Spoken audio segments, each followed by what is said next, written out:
안녕하세요. 오늘도 사연살롱을 찾아주셔서 감사합니다. 저는 40대 초반의 여성이에요. 저는 30 중반에 결혼하고서 1년 만에 이혼했어요. 지금은 초등학교에 들어간 지 얼마 안 된 딸아이와 살고 있고요. 태어나서부터 쭉 아빠 없이 컸지만 똘똘하고 착하게 너무 잘 자라준 딸아이한테 진심으로 미안해하고 있어요. 아무리 아빠를 본 적 없다고 하지만 뱃속에 있을 때 제가 느꼈던 감정을 그대로 받아들였을 거라고 생각하면 그 충격을 이 조그마한 아이가 어떻게 감당했을지 상상이 잘 안 되거든요. 그럼에도 딸아이는 저 말고도 오빠 부부와 친정 부모님의 보살핌 덕에 지금까지 잘 자라준 것 같아서 너무 고맙더라고요.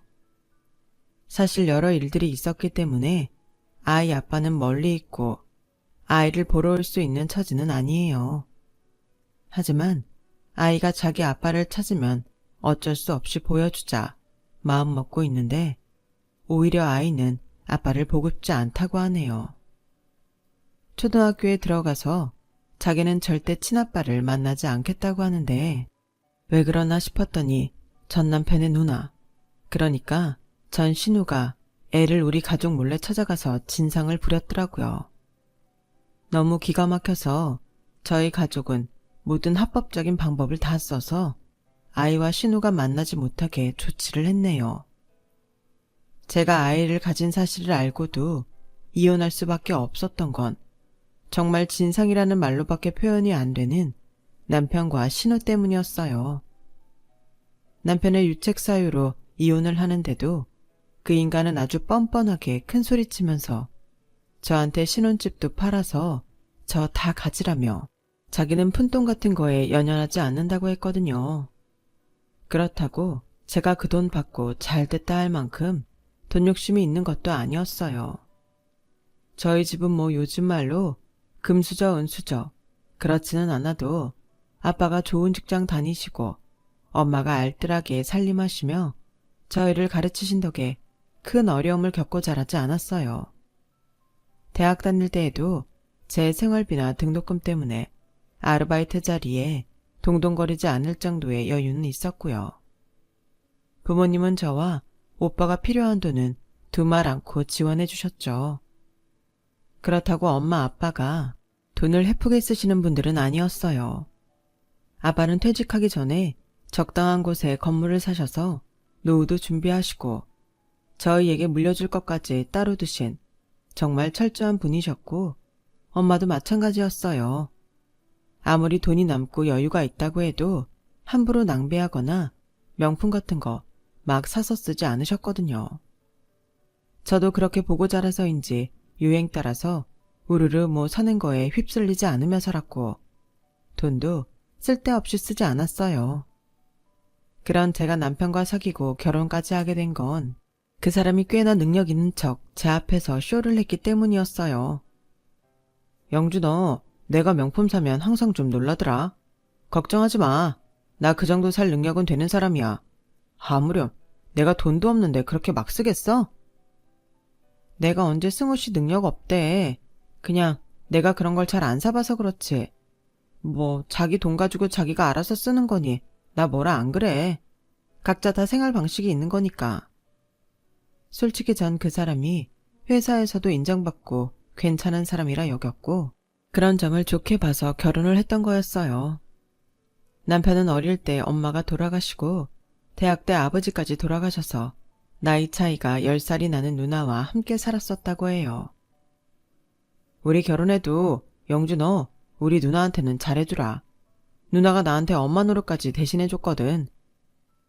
당연하지. 승호 씨한테 소중한 사람이면 나한테도 그런 거 걱정하지 마.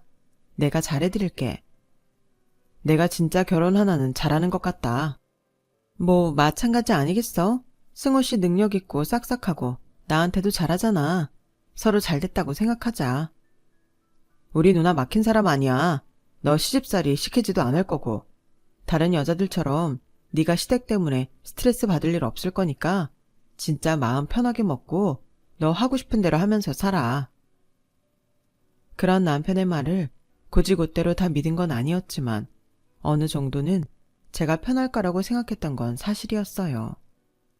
하지만 그건 저의 아주 큰 착각이었죠. 신우이는 지방에서 프랜차이즈 가게를 하고 있어서 당시 서울에 있던 저희한테는 자주 못 온다고 했었어요. 아무래도 휴일이 얼마 없는 장사다 보니 바쁘다고요. 그래서 결혼도 이런저런 복잡한 절차는 생략했으면 좋겠다고 해서 양쪽 집 인사드리는 건 건너뛰고 저희 부모님과 밥 한 번 먹고 바로 결혼식을 한 거나 다름없었어요. 그때 신우는 저와 친정 부모님한테 이렇게 말했어요. 이것저것 복잡하게 해봤자 어르신들도 힘드실 것 같고요. 우리 승호가 좋다니까 저는 빨리 자리 잡았으면 좋겠네요. 그냥 편하게 준비하셔서 둘 결혼시켰으면 해요. 부모님은 아무리 그래도 갖출 건 갖춰야 한다며 저한테 모자라는 돈은 보태주겠다며 최대한 혼수를 해주셨어요. 저는 이렇게 막 휩쓸리듯 결혼해도 되나 싶어서 어리둥절했는데 그때 먼저 결혼한 친구 하나가 이러더라고요. 원래 결혼이 하려 들면 그렇게 되는 것 같아. 이것저것 재고 막 준비하고 힘들게 하는 게 안 좋더라고. 왜 될 일은 된다고 하잖아. 좋게 생각해. 친구는 그렇게 저를 위로하려고 했던 것 같아요. 나중에 제가 이혼한 후에 저와 그 사람이 천생연분이라서 그렇게 빨리 결혼하게 되는 거라고 생각했다네요. 아무튼 저와 남편은 돈을 반반씩 내면 빠듯하긴 해도 수도권의 작은 아파트를 살 수 있어서 그렇게 하기로 했어요. 그때만 해도 저는 그 인간이 빚을 져서 그 돈을 마련했을 거라고는 꿈에도 생각하지 못했어요. 막 혼수가 오가고 결혼식이 일주일도 안 남았을 때 신우가 저를 부르더니 이렇게 말했어요. 영주야, 나는 분명히 우리 이것저것 따지지 말자고 했는데 서둔 어르신들이 나한테 해주신 거 알지? 그래서 말인데 나는 그런 건 허례허식이라고 생각하거든. 내가 뭐 안 해준다고 섭섭하게 생각하지 마. 나는 요즘 스타일로 너네끼리 스몰 웨딩해도 멀어 갈 사람 아니거든. 오히려 이런 걸 거추장스러워하지. 그러니까 나는 그냥 넘어간다. 오해하지 마. 안 해주는 건 안 해주는데 저희 부모님한테서 받을 건 다 받고 허례허식이라는 둥 하는 건 기분이 상했어요. 말투에서도 은근히 우리 부모님을 구식이나 쓸데없는 치장 같은 걸 좋아하는 사람처럼 보는 게 느껴졌고요. 자기가 우리한테 스몰 웨딩처럼 하라고 했으면 우리 친정에서 해주는 것도 받지 말아야 되는 거 아닌가요? 그래도 그때는 신우가 미처 준비를 못했는데 우리 집에서 예단을 받으니 당황해서 그러나 보다 했죠. 그런데 결혼하고 보니 남편의 경제 상태는 그 사람이 말했던 것과 영 딴판이었어요. 남편이 자랑하듯 말했던 신혼의 가게도 딱히 잘 되는 게 아니었고요. 남편은 자기가 회사에서 팀을 다 이끄는 것처럼 말하고 인센티브도 많이 받는다고 항상 자랑을 했었어요. 그래서 그 돈으로 명품도 많이 사고 돈도 잘 쓴다고 생각했죠.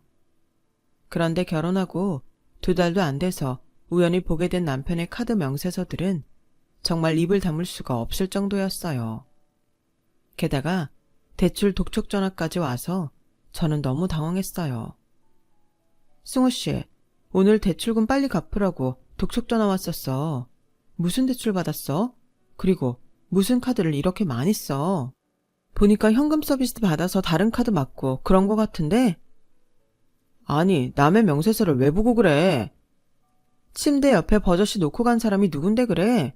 내가 보는 게 싫으면 버리든지 다른 데 두지 그랬어. 그게 내가 예전에 차 살 때 이것저것 지출한 게 있어서 그게 계속 누적돼서 그래. 대출은 집 때문에 받은 거고. 너한테 나 밤 보탤 돈 안 된다고 말을 못 하겠더라고.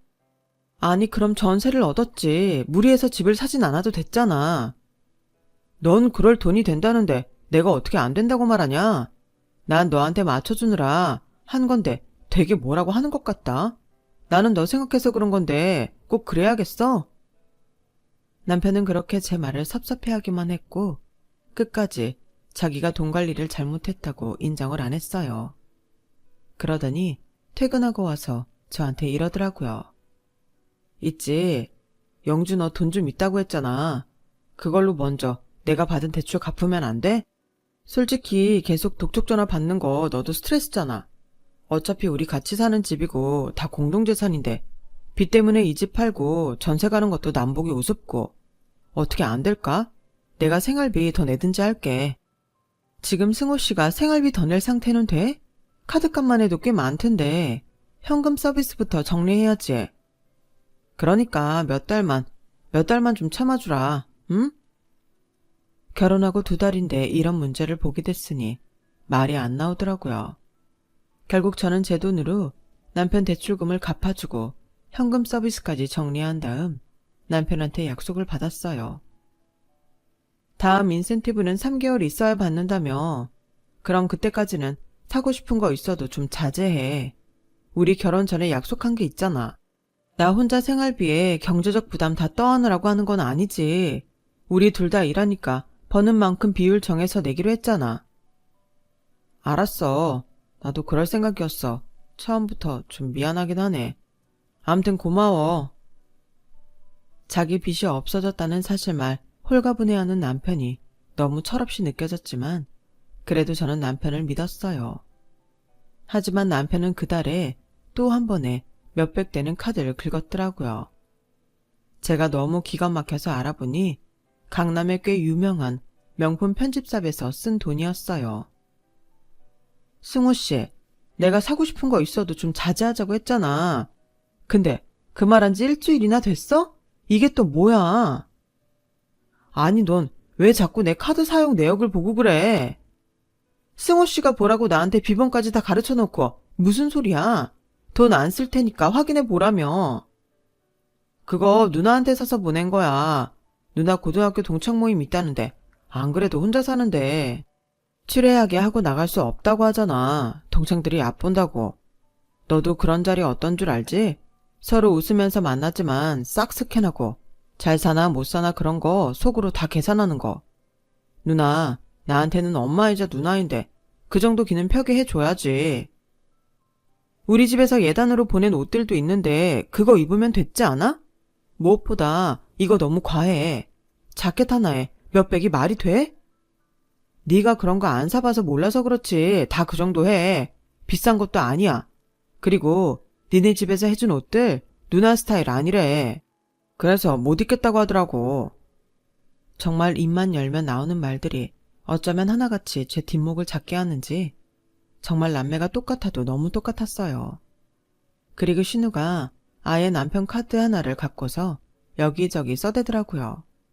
비싼 건 다 남편 카드로 쓰고 있었어요. 아니, 아무리 자식 같은 동생이고 엄마 같은 누나라지만 정도라는 게 있잖아요. 버는 것보다 훨씬 많은 돈을 쓰면 어떻게 하라는 건지. 저는 이 남자 인센티브가 얼마길래 이런 돈을 다 감당했나 싶었고 신우도 정말 동생을 생각한다면 이렇게 돈을 쓰면 안 된다는 생각이 들었어요. 그리고 남편이 신우 자켓을 사준 그 명품 샵에서는 남편을 VIP로 등록을 해놓았더라고요. 한 해에 가서 쓰는 돈이 몇천 원 돼야 VIP인데 그 명품 샵에서 일반인 VIP는 웬만한 사업가 아니고는 없다고 하더라고요. 근데 제가 결혼하고 알게 된 사실은 남편 연봉이 그만한 돈을 감당할 수 없는 건 당연할 뿐더러 저보다도 연봉이 1000 정도 적다는 거였어요. 승호 씨, 이건 아니야. 이러다 우리 진짜 파산해. 형님한테 카드를 정 드려야겠으면 한도 적은 걸로 드리고 승호 씨도 지금처럼 쓰면 안 돼. 형님이 정말 승호 씨를 자식 같은 동생으로 생각하면 승호 씨 사정도 알아주셔야지. 아니 그냥 동생이어도 이건 아니야. 그건 그런데 내가 누나한테 미안해서 말을 못하겠어. 아무래도 엄마처럼 따르며 살았으니 말하기가 어려운 것 같아 보였어요. 결국 저와 남편은 신우에게 가기로 한 주말에 둘이서 같이 카드 문제를 이야기하기로 했어요. 저는 신우가 당연히 카드를 안 쓴다고 할 줄 알았어요. 그런데 신우의 반응은 정말 예상과 너무 달랐어요. 아니, 내가 쓰면 얼마나 쓴다고. 요즘 우리 가게 장사도 안 되고 스트레스 해소하려고 그러는 건데 결혼했다고 이런 것부터 눈치 주기 시작하는 거야? 그런 거 절대 아니야, 누나. 내가 다시 형편 나아지면 꼭 다시 줄게. 잠깐만 그런 거니까 좀 참아줘. 알았어. 네가 힘들다는데 내가 눈치 없이 쓸 수 있니? 그래도 결혼했다고 마누라 눈치 보고 그러지는 마. 너 기표고 당당하게 살라고. 전처럼 너 하고 싶은 대로 하고 살고. 라며 저를 한번 쓱 훑어보는데 진짜 한마디 하려고 했는데 옆에서 남편이 저를 쿡 찌르는 바람에 그냥 입을 다물고 말았어요. 생각해보면 그때 진짜 한마디 해줬어야 하는 건데 말이죠. 아니, 자기 동생 빚더미에서 구제해줬는데 무슨 내 눈치를 보느라 돈을 못 쓰게 한다는 식으로 말을 하는 건지, 그리고 이 남매는 툭하면 기펴고 당당해야 된다는 말을 입버릇처럼 하는 건지 이해가 안 되더라고요. 왜 돈을 마음대로 써야만 당당한 거고 기펴는 거라고 생각할까요? 저는 그런 생각이 두 사람 인생에 큰 망조를 들게 한 거라고 봐요. 그때부터 신우이는 툭하면 저한테 전화를 걸어대기 시작했어요. 오늘 중학교 때 베프를 만났는데 걔는 땡땡땡 신상 입었더라. 걔 지가 돈 벌어본 적도 없는 애거든. 참 저런 팔자는 타고나나 봐. 나 동네 친구들 만났는데 다들 신상 입고 나온 거 있지? 최소 제일 못 입은 애도 백화점 입점옷인데 나만 입던 거에 쓰던 가방에 이제 창피해서 어디 나가지도 못하겠어. 전부 이런 식의 말만 하는 거였어요. 아니, 장사를 하는 사람이 허구한 날 친구만 만난다고 하는 것도 너무 이상했고, 정말 친한 친구랑 만났으면 못했던 이야기하고 정을 나누는 게 일상 아닌가요? 그런데 맨날 쟤는 머리 벗고 딴 애는 뭘 쓰고 나왔고 무슨 백을 들었고 그런 것만 체크를 하고 다니는지 진짜 정신이 딴 데 팔렸다는 게 다른 게 아니더라고요. 형님, 저번에 예단으로 받으신 가방하고 구두도 명품이잖아요. 그것도 괜찮을 것 같은데요.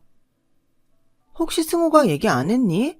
그거 너무 올드해서 난 못하겠더라. 나랑 안 맞아. 에휴, 이참에 중고로 내놓을까? 명색이 명품이니 돈은 제대로 받을 수 있겠지? 그거 팔아서라도 뭐 좀 장만해야겠네. 자기 아들이나 다름없다는 동생이 결혼할 때 받은 예단을 중고로 팔겠다는 말을 제 앞에서 아무렇지도 않게 하니 저는 정말 신우한테서 정남이가 다 떨어졌어요. 계속되는 그런 전화를 제가 어떻게 다 감당할 수 있겠어요. 게다가 시도 때도 없이 전화를 해대서 일하는 데에도 지장이 정말 많았거든요. 형님, 제가 지금 직장이라 나중에 전화 드릴게요. 형님, 제가 지금 미팅 나왔거든요. 좀 시간 오래 걸릴 거예요. 이런 식으로 전화를 끊고 이야기를 들어주지 않자 한동안 전화가 오지 않고 잠잠하더라고요. 제가 핑계대느라 바쁘다고 한 게 아니라 정말 회사로 전화를 해서 끝없이 자기 옷도 없고 쓸 돈도 없다고 질리게 하는데 인내심의 한계가 오고 있을 때였어요. 그러다 한 번은 가게 하루 쉰다고 저희 집에 온 적이 있었어요. 같이 점심을 먹고 차 마실 때까지는 그래도 분위기 나쁘지 않고 괜찮았는데 그 다음이 문제였어요. 승호야, 너 정혜 알지? 걔는 친정에서 가게 차려줘서 그렇게 장사가 잘 된대. 그래서 시댁에도 용돈을 그렇게 많이 드린다더라. 정희, 네 중학교 동창이잖아. 알지 정희. 잘 됐네. 걔네 집 원래 잘 살잖아. 그러게 말이야. 돈 벌 줄 아는 사람들은 그렇게 눈치가 빠르고 센스도 좋은 것 같아. 그러니 걔도 장사를 그렇게 잘해서 시댁에 용돈도 팍팍 주고 그러지. 제가 아무리 눈치가 없어도 저 들으라고 하는 소리인 거 왜 모르겠어요. 시댁에서도 그 여자분한테 잘해주시나 보네요. 원래 사람 마음이라는 게 오고 가는 거잖아요. 아무리 돈을 잘 번다고 아무한테나 그렇게 하겠어요? 저는 회사에서 월급쟁이 생활하고 돈 모은 거지만 그래도 승호 씨랑 결혼했다는 의리로 빚 다 갚아줬잖아요. 남편 아니면 의리로 그러기 힘든데 그 여자분 시댁이 여자분한테 잘하는가 보네요. 스트레스 안 받게 하고요. 제 말에 신우와 남편은 눈이 동그래져서 서로를 쳐다보더니 저한테 아무 말도 못하고 얼굴이 빨개졌다 파래졌다 아주 볼만하더라고요. 제가 그동안 별말 안 하니 한마디 대꾸도 못하는 그런 사람인 줄 알았다가 아주 놀란 모양이더라고요. 그 신우는 별 말 없이 앉았다가 그만 가보겠다면서 자리에서 일어났어요. 그리고 가기 전에 들으라는 듯이 이런 말을 하더라고요. 지가 시집살이도 안 하고 다른 며느리들보다 편히 살면 눈치껏 알아서 잘할 일이지. 하지만 저는 끝까지 조심히 들어가세요. 멀리 못 나가요. 라는 말만 하고 용돈을 드리지 않았어요. 솔직히 신우는 남편 카드만 못 썼을 뿐이지 제가 매달 꼬박꼬박 용돈 보내주고 있었거든요. 남편이 자기네 회사 인센티브가 줄었다며 생활비 낼 돈도 부족하다고 하도 우는 소리를 하길래 제가 대신 보내고 있었는데 저렇게 노골적으로 다른 사람 비교하고 내가 편하게 산다는 식으로 말하며 돈 더 달라고 눈치를 주는데요. 저는 줄 수 있다고 해도 더 주고 싶지 않더라고요. 그렇게 시간이 지나면서 결혼 1주년이 다가올 즈음에 저는 임신 5개월에 접어들었고 생각보다 입덧을 오래 하고 안정되는 데에 시간이 걸려 체력적으로도 마음도 아주 힘든 시간을 보내고 있었어요. 제가 아이 갖고 병원에도 몇 번 실려가고 아무것도 못 먹어서 힘이 들어 친정엄마가 와서 저 돌봐주곤 하셨어요. 그러니까 신우한테서 연락이 딱 끊기는 거 있죠. 혹시라도 자기가 뭐 해줘야 될까봐 그러는 게 너무 속 보이더라고요. 남편도 맨날 자기 바쁘다며 병원 한 번을 같이 가주지 않고 급기야 집에 안 들어오는 날들도 생겼어요. 처음에는 야근에 출장이 많아졌다고 해서 그런가 보다 했는데 시간이 가면 갈수록 너무 자주 집을 비우기도 하고 밤 12시 넘어서 들어오는 건 예사가 돼버렸어요. 그러다 병원 검진을 가야 하는데 같이 가주시기로 한 친정엄마가 갑자기 바쁜 일이 생기셔서 못 가게 된 날이 있었어요. 승호씨, 내일 병원 가는 거 우리 엄마가 외삼촌 집에 일이 생겨서 거기 가봐야 된다고 하시네. 내일만 승호씨 나랑 같이 가줄 수 있어? 나 임신하고 지금까지 한 번도 병원 같이 가준 적 없잖아. 이번에는 좀 같이 가주라. 아 진짜 너는 나이가 몇인데 맨날 병원을 같이 가달래? 내가 그렇게 할 일 없는 사람으로 보여? 짜증나게 정말. 그러더니 그 밤에 옷을 집어들고 도로 나가는 거 아니겠어요. 처음에는 너무 황당해서 아무 말도 안 나왔는데 시간이 갈수록 괘씸하고 기가 막혀서 열불이 나더라고요. 저는 남편한테 다시 들어오라고 몇 차례나 문자를 보냈지만 남편은 끝까지 답이 없었어요. 그랬더니 다음날 오후에 저한테 문자를 보냈더라고요. 영주 네가 아이 낳으면서 회사 그만둘지도 모르니 내가 한 푼이라도 더 벌어야 돼서 예민한데 넌 자꾸 어리광만 부리는 것 같잖아. 너도 사회생활하면서 그렇게 뭘 모르는 소리만 해. 나도 우리 집 어떻게 꾸릴지 열심히 궁리 중이니까 좀 그런 소리는 하지 마라 진짜. 이게 미안해서 보낸 건지 자기 행동이 옳으니 나한테 토달지 말라는 건지 참 헷갈리는 문자였어요. 그런 일을 겪으면서 결혼 전 남편이 저한테 보여줬던 능력 있고 사교성 있고 싹싹하던 모습과 지금의 남편 모습을 여러 번 번갈아 떠올리게 됐어요. 그리고 아무래도 제가 사람을 잘못 본 것 같다는 결론을 내리게 되었죠. 하지만 원래 결혼이라는 건 자기 모습이 다 드러나기 마련이니 연애 때와 같을 순 없는 거잖아요. 그때만 해도 그저 내가 사람을 잘못 봤네 하고 푸념 정도로 끝났는데 진짜 어마어마한 일이 터지고 말았어요. 그때 저는 겨우 입맛이 되돌아오기 시작해서 회사에서 먹는 걸로 모든 걸 버티고 있었어요. 자꾸 졸음이 쏟아지기도 하고 몸이 무겁고 위가 눌리는 것도 맛있는 걸 먹으며 주의를 환기시키곤 했거든요. 그렇게 회사에서 전보다 무거운 몸을 이끌고 힘겹게 일을 하고 있는데 생전 처음 보는 여자가 절 찾아왔더라고요. 안양주 씨 맞죠? 저랑 잠깐 얘기 좀 하실래요? 보자마자 대뜸 저를 사무실에서 불러낸 화려한 차림새에 향수 냄새가 짙게 나는 그 여자는 상상도 못할 얘기를 하더라고요. 이제 그만 승호 씨 좀 놔줄래요? 승호 씨 저랑 결혼할 무렵부터 만났어요. 이미 저희 사이는 깊어졌고 헤어질 수 없는데 승호 씨는 당신하고 결혼을 깰 수가 없다고 하더라고요. 그래도 저는 좋으니까 계속 보자고 했어요. 당신이 그 사람 돈 가지고 괴롭힌 거, 형님한테 카드 뺏은 거 제가 다 알고 있거든요. 승호 씨 속상해할 때마다 제가 너무 마음 아팠고 얼마 전부터는 임신했다고 그렇게 승호 씨 들들 볶는다면서요. 임신한 게 유세예요? 그건 아니잖아요. 승우 씨도 안영주 씨한테 마음 떠났는데 태어날 아기 걱정에 쉽게 정리 못하고 있어요. 그러니까 안영주 씨가 어른스럽게 정리해주세요. 저는 처음에 누가 저한테 악질적인 장난을 한다고 생각해서 헛웃음이 나왔어요. 하지만 그 여자 표정은 절대 장난이 아니었어요. 저는 무슨 일인지 알겠으니까 이만 돌아가 달라고 하고 사무실로 돌아왔어요. 무슨 말을 더 하려던 그 여자는 제가 지금 근무 시간이라고 하자 별 수 없이 자리를 떴고요. 제 자리에 앉아 있는데 제가 대체 무슨 말을 들은 건지 머릿속이 빙빙 돌며 정리가 잘 안 되더라고요. 그렇게 어지럼증이 계속되던 저는 결국 의자에서 미끄러져 주저앉고 말았고, 제 건강을 걱정해주던 회사 동료들이 놀라서 저를 얼른 병원 응급실로 데려갔어요. 응급실에서 링거를 맞고 처치를 받는데 그제야 눈물이 터지더라고요. 환자분, 아기 아무 이상 없으니까 걱정 마세요. 빈혈 말고 다른 이상은 없지만 그래도 며칠 안정 취하세요. 의사와 간호사는 제가 아기 때문에 우는 줄 알고 저한테 아이 괜찮다고 계속 달래줬지만 제 마음은 정말 지옥이었어요.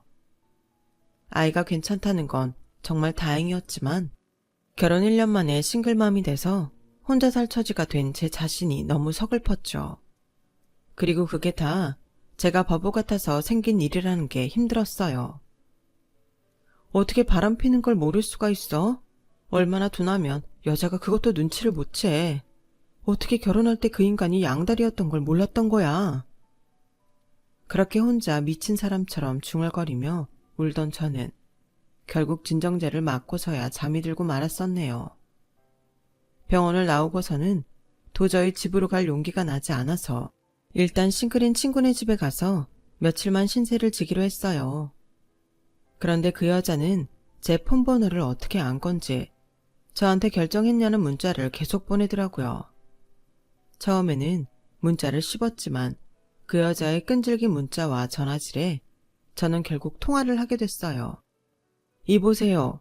가정 있는 남자랑 바람난 게 자랑이에요? 어디 전화까지 해서 정리해라 말아 훈수질이에요. 사랑 없는 결혼 생활도 자랑은 아니잖아요. 그쪽이 승우 씨 포기만 해준다면 둘이 살던 집도 줄게요. 제가 안영주 씨 이혼 소송 다 유리하게 해준다니까요. 저 뭐 잘했다고 이러는 거 아니에요. 제가 안영주 씨랑 결혼 결정되고서 승우 씨 만난 것도 맞고요. 근데 먼저 만나고 늦게 만나고가 중요한 게 아니라 사랑하는 사람끼리 살아야 되는 거잖아요. 혹시 아이 포기하고 싶으면 그 비용도 제가... 네가 인간이니? 어디다 대고 남의 애 이야기를 꺼내? 저는 그렇게 소리를 꽥 지르고 전화를 끊어버렸어요. 그런데 더 웃기는 건요. 제가 집을 나오고 사흘이나 됐는데 남편한테서 연락 한 번이 안 오더라는 거죠. 어쩌면 이 인간은 제가 스스로 물러나길 바라면서 그동안 저 병원 한번 안 따라가고 모든 걸 제가 이기적인 여자로 몰아세웠던 게 아닌가 의심이 들었어요. 더는 고민하고 말고 할 게 없겠더라고요. 저는 바로 친정으로 가서 그동안 있던 일을 이야기했고 부모님은 잔뜩 화가 나셔서 인맥을 다 뒤져 저한테 제일 비싼 변호사를 붙여주셨어요. 신우는 제가 이혼 소송을 할 거라는 말에 처음에는 집 앞까지 찾아와서 그러지 말라고 사정했어요. 옳게 남자는 살다 보면 한눈 한 번씩 다 팔고 그런데 이혼한 내가 이런 말 한다고 우습게 생각하지 말고 앞으로 태어날 애 인생도 생각해야 하잖아. 이혼은 아닌 것 같아. 올케가 그냥 눈 딱 감고 넘어가면 될 일이야. 형님, 승우씨 저 집 나오고 한 번도 찾지 않았어요. 그 여자가 제 회사 폰 번호 다 알고 있고 저와 승우씨 사이에 무슨 일이 있었는지 다 알고 있으면 얘기 끝난 거 아닌가요? 제가 승우씨 뭘 믿고 그냥 넘어가야 되는데요. 왜 제 인생을 남의 껍데기만 붙들고 살라고 하세요? 지금 21세기예요, 형님. 형님 말씀대로 형님도 이혼하셔놓고 저한테는 이렇게 말씀하시면 안 되죠. 아, 정말 단단히 화가 났네. 일단 화 좀 풀고 있어. 라며 신우는 끝까지 자기 주장만 내세우고 가버렸어요. 그런데 보름이나 지났을까요? 신우가 다시 저를 보자고 찾아왔더라고요. 이번에는 전에 보지 못한 명품 브랜드로 온몸을 싹 치장하고서는 다리를 꼬고 앉아서 턱으로 저를 가리키며 여기 앉아봐 라며 거만하게 굴더라고요. 보아하니 올케 마음 바뀔 것 같지 않아서 말이야. 승호도 더는 미련이 없다고 하고 내가 전에 했던 말을 잊고 올케 뜻대로 이혼해. 아 맞다. 이혼하면 이제 아무 사이 아니니 올케니 뭐 그런 말은 아닌 것 같네. 애는 낳고 싶으면 낳고 알아서 하고 대신 나중에 승호한테 손 벌릴 생각은 하지 마. 그 얘기하려고 그렇게 오만치장 다 하고 오신 거예요? 너한테 좀 보라고. 앞으로 혹시라도 네가 다른 사람하고 재혼하더라도 뭐 그게 쉽겠냐만. 아무튼 그렇더라도 그때는 좀 잘하라고 보여주는 거야. 이거 다 애경이가 해준 거야. 한 집안 며느리가 되겠다고 했으면 적어도 이 정도는 시댁 어른한테 해줄 줄 알아야지. 시대에 뒤떨어지지 않게 이렇게 느낌 있게. 알겠니? 아무튼 너 이혼한다고 그 집 팔아서 네가 다 챙기려고 하면 안 된다. 나 그 말 단단히 하려고 온 거야. 그리고 또 하나. 승호가 그러는데 니네 집에 아주 질렸다더라. 그래서 너랑 말하기도 싫대. 적어도 건물 있는 집안이면 사위한테 미리 유산 딱 떼어서 주고 그래야 되는 거 아니니? 어쩜 그렇게 인색하고 팍팍하니? 그러니 딸내미도 똑 닮아서 이혼이나 당하지. 정말 막말의 수준이 선을 넘는 걸 꼭 참고 듣느라 얼마나 힘들었는지 몰라요. 저 그때 이미 변호사 조언대로 신우가 하는 말을 다 녹음하고 있었거든요. 신우는 저한테 신혼집 팔면 저 혼자 못 갖는다고 했는데 유책 사유가 남편에게 있음은 물론이고 집값도 다 제가 낸 거나 다름없기 때문에 씨알도 안 먹히는 소리였어요. 게다가 그 여자가 전화로 이혼만 해주면 그 집 저한테 주겠다고 했던 녹음 내용하고 문자 내용도 다 있었거든요. 저는 그 여자를 상대로 상간녀 소송까지 같이 진행했고 두 사람은 저한테 막대한 위자료를 줘야 했어요. 제가 갚아줬던 카드값도 물론 다 돌려받았죠. 그 여자는 자기가 상간녀가 아니라고 억지를 썼지만 이미 저한테 그 여자가 상간녀라는 증거가 다 있었기 때문에 이혼 소송은 온전히 저의 승소로 끝을 맺었어요. 저와 친정 식구들은 그래도 아이는 죄가 없으니 나중에 자라면 아빠를 볼 수 있게 해주려고 했는데 그 인간은 필요 없다며 딱 거절하더라고요. 너 나중이라도 와서 아빠 노릇 할 생각 하지 마라. 내 눈앞에 다시 뜨면 너 가만 안 둬. 내가 미쳤냐? 널 왜 다시 만나? 라더니 그 남자는 뒤도 안 돌아보고 가버리더라고요. 보란듯이 그 여자 팔짱을 끼고서요. 아빠는 너무 화가 나서 저런 놈들한테 얕잡아 보이며 살면 안 된다고 저희한테 주려고 마련해둔 예금을 저한테 미리 주셨어요. 저는 위자료로 받은 돈과 친정에서 미리 받은 유산 덕에 여유롭게 아이를 키우며 살 수가 있었죠. 아이가 어느 정도 큰 후에는 친구들과 함께 영어 학원을 운영하며 나름 안락한 생활을 꾸려나갔고요. 친정 부모님과 오빠 부부는 저희가 외로움을 느끼지 않도록 여러 면으로 신경 써주시고 자주 왕래를 해주셨어요. 그렇게 딸아이가 사랑 속에서 성장해서 초등학교에 들어갔는데 그때까지 단 한 번도 연락 없고 아이를 보러 온 적도 없는 신우가 갑자기 얘한테 나타나서 아빠한테 가자고 했다는 거예요. 신우가 어떻게 한 건지 애는 얼굴도 모르는 아빠 만나고 싶지 않다고 화를 내더라고요. 뭐 그 신우 예전 행동들을 생각하면 아이가 싫어할지만 골라서 했을 것 같긴 했어요. 저희가 접근 금지 명령을 신청하고 딸이 어디 갈 때면 꼭 누구 한 명이라도 붙여서 같이 다니곤 하는데 느닷없이 남편이 제 영어학원을 찾아왔더라고요. 아직 접근 금지 명령 나온 거 아니니까 만나도 되잖아. 그리고 그건 혜지한테만 해당되는 거고.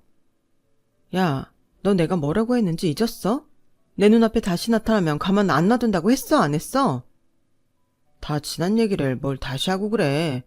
겉보다도 영주 너 학원도 잘 되고 꽤 잘 산다고 하더라. 왜? 그게 너라는 인간하고 무슨 상관인데? 왜 상관이 없어. 내가 혜지 아빠잖아. 혜지 계속 혼자 키우기 힘들지 않아? 나 좋은 아빠라고는 못하겠지만 그래도 노력은 해볼게. 아이는 그래도 엄마 아빠 다 있어야 안정적이잖아. 아이 볼 수 있게 해준다는 것도 싫다고 하고 관계 너라는 인간이야. 이제 와서 무슨 꿍꿍이야? 제가 말을 탁 끊어버리자 그 인간은 안 되겠다 싶었는지 갑자기 제 앞에 무릎을 꿇더군요. 그래, 솔직히 말할게. 나 그년한테 완전 대었어. 그년 아동복 공장 한다고 중국에 공장을 짓네 어쩌네 하더니 우리 눈에 가게까지 다 빼먹고 사라졌다고. 그게 벌써 2년 전 일이고. 솔직히 너한테 다시 찾아올 면모가 없었는데 그래도 내가 애 아빠니까 너 잘 살고 있으니까 이제는 잊고 받아주지 않을까 해서. 근데 며칠 전 누나가 혜지한테 실수를 한 모양이더라고. 애를 억지로 붙잡고 아빠랑 같이 살아야 된다고 하고. 누나도 나쁜 마음은 없었어. 그러니까 다 잊고 우리 다시 잘해보자. 영주야, 이번엔 진짜야. 저는 그 인간 말이 다 끝나기도 전에 책상에 있던 화병물을 그 인간 머리 위에 쏟아 부어버렸어요. 아니, 무슨 인간이 이렇게 뻔뻔할 수가 있는 걸까요? 이미 저는 그 인간들이 어떤 말도 통하지 않는다는 걸 알고 있었어요. 그래서 제가 한 말은 단지 이것뿐이었어요. 너, 내가 개인 경호원 고용해서 비 오는 날 먼지나게 두들겨 패기 전에 당장 꺼져. 내가 분명히 경고했어. 야, 영주야, 혜주 엄마. 저는 딸아이 이름이 그 인간 입에서 나오자마자 냅다 뺨따기를 갈겨버렸어요. 내 딸 이름 함부로 입에 올리지 마. 안 나가면 영업방에 무단침입 이런 거 다 엮어서 유치장 보낸다. 제 표정을 본 남편은 장난이 아니란 걸 깨닫자 얼굴이 노래지더니 머리부터 어깨까지 흠뻑 젖은 채로 그대로 도망치듯 학원을 빠져나가더군요. 이후 저희는 그 남매에 대한 접근 금지를 받아냈고 폰 번호도 다 바꾸고 아이와 함께 친정 바로 옆으로 이사를 가버렸어요. 이런 모든 조치를 해도 그 파렴치한 인간들이 다시 나타날 때를 대비해야겠다는 생각이 들었거든요. 그런데 정말 그 후 신우가 다시 우리 학원에 나타났고 그때 딸아이를 데리고 가려고 해서 결국 오빠까지 전화받고 불이 나게 오지 않았겠어요. 친정 부모님과 오빠는 신우를 동네 한복판에서 망신을 주면서 이제는 고소를 할 테니 어디 콩밥 한번 먹어보라고 소리쳤어요. 그렇게 혼쭐이 나고서야 그 인간들은 얼씬도 하지 않게 됐네요. 그리고 다시 저희의 생활은 예전의 평화를 되찾아 가고 있답니다. 저는 앞으로 어떻게 될지 모르지만 아직도 재혼에 대해서는 전혀 생각하고 있지 않아요. 그저 딸 잘 키우며 제 일 하면서 재미있게 살고 싶네요. 제 이야기는 여기까지예요. 끝까지 들어주신 분들 모두 건강하시고요. 하시는 일마다 잘 되시길 바랄게요. 행복한 하루 되세요. 감사합니다. 여러분, 사연 댓글에 응원과 현명한 조언 부탁드려요. 좋아요와 구독은 저에게 큰 힘이 됩니다. 오늘도 좋은 일 가득하세요.